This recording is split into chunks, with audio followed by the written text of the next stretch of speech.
Let us visit the example that we have discussed in the earlier lessons. If you remember, we divided p of x with q of x and we ended up with a remainder 14 here and a quotient 5x minus 6.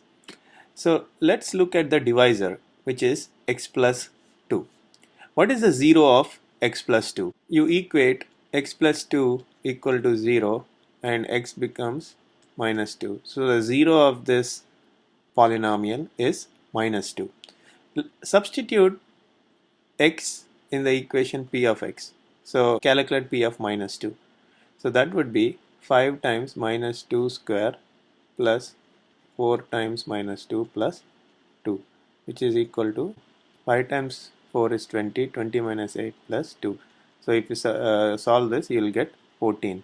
So if you observe, this is nothing but your remainder. So if you substitute the 0 of the divisor in the dividend, you will actually get the remainder without having to do the entire division process. So there is a theorem that we will talk about next called the remainder theorem, which will actually generalize this finding. So what is the remainder theorem? The remainder theorem states that let p of x is a polynomial whose degree is greater than or equal to 1 and a be a real number. So if p of x is divided by x minus a, then p of a would be the remainder. So if you observe closely, what we are saying is if you substitute the 0 of the divisor in the dividend p of x, right? The 0 of x minus a is a, because if you substitute x minus a equal to 0, x would be a. So if you are substituting the 0 of this, which is a, in the dividend p of a, then p of a would be the remainder. So that is exactly what this theorem is stating. So let us try to prove this. So the proof is, if p of x and g of x are two polynomials such that the degree of p of x is greater than or equal to the degree of g of x and g of x is not 0.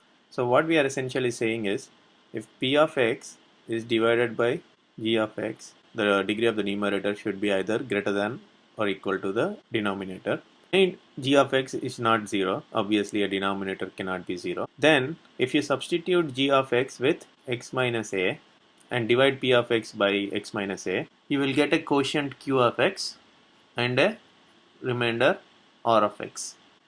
And we know from the division property that the dividend is always equal to the divisor multiplied by the quotient plus remainder. So in this case, p of x, which is the dividend, is equal to g of x, which is the divisor, times q of x, which is the quotient, plus r of x, the remainder. And substitute g of x equal to x minus a as discussed before. So that would be x minus a times q of x plus r of x. So if you observe, x minus a, which is the divisor, the degree of that is 1. So the degree of the remainder should always be less than 1, which is 0.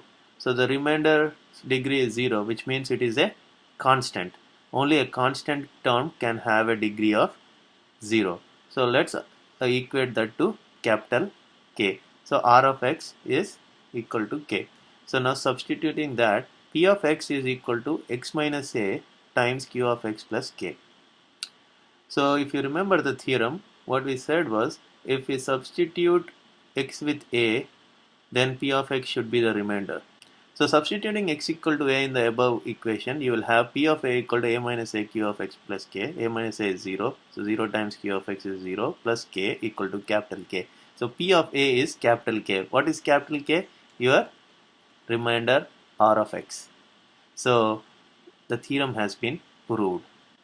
So if p of x is divided by x minus a, then p of a would be the remainder of that division.